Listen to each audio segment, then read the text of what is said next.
Hello everyone, I'm Dmitry with Hardware Canucks, and we all know that high-capacity hard drives are becoming readily available and value SSDs are dropping in price, so you can migrate or grow your gaming library no problem. But here at Hardware Canucks, we're looking for the next hot thing when it comes to gaming and storage. So today, we're gaming off a USB stick. What? Yep.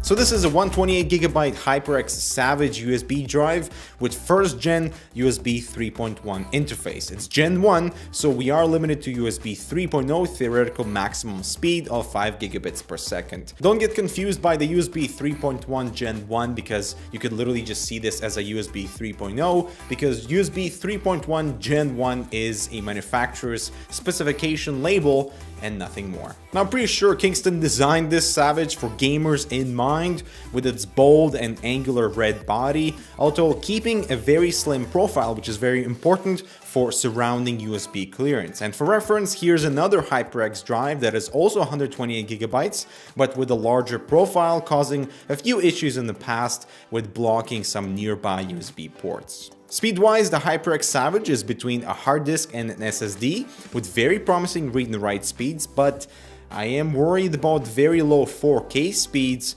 but we'll see how that impacts on performance. So now comes the fun part. Let's test this sucker. First, we need to format the drive to NTFS.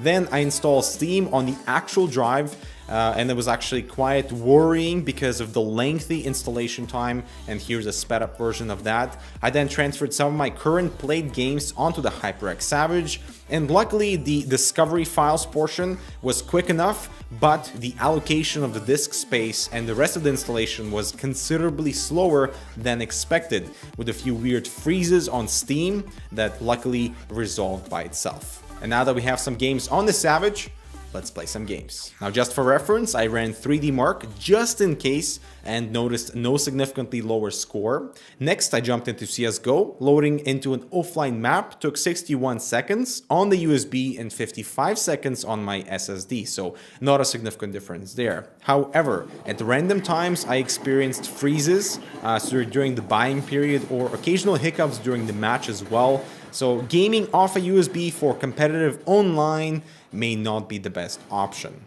However, for games like Transistor, fortunately the only drawback here are the slightly longer loading times into the game, but without any sort of freezes, and I think maybe that's because the game is very small, without any heavy graphics assets, so it's 100% playable, no lag or freezes whatsoever. Squad is also my recent favorite, playing online with a 72-player map, gave no glitches whatsoever with normal loading times. Now, what about larger and more graphically intense games? So Rise of the Tomb Raider installed fairly quickly actually at 2 minutes and 21 seconds compared to an SSD and played flawlessly. Loading times were normal, no glitches in game, so that's awesome. Which leads us into the conclusion.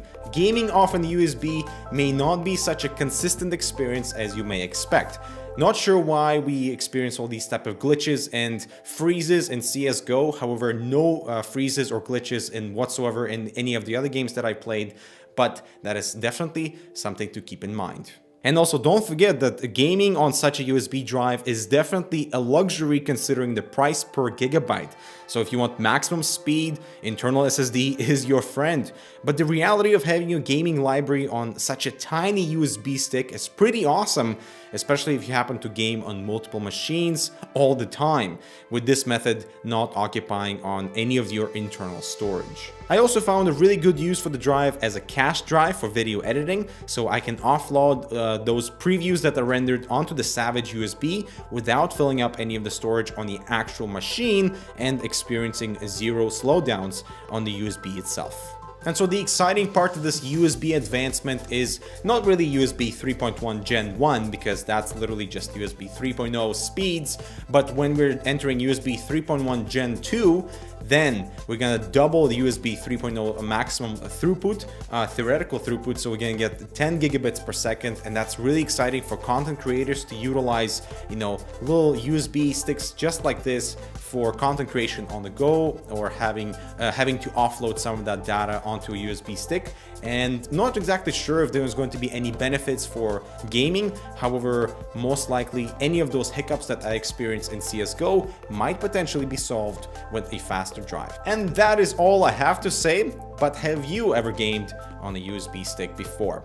Leave your comments down below, love to hear what you think, and would love to hear your opinion on this little experiment. I'm Dmitry with Hardware Canucks, thank you so much for watching, we'll see you in the next video.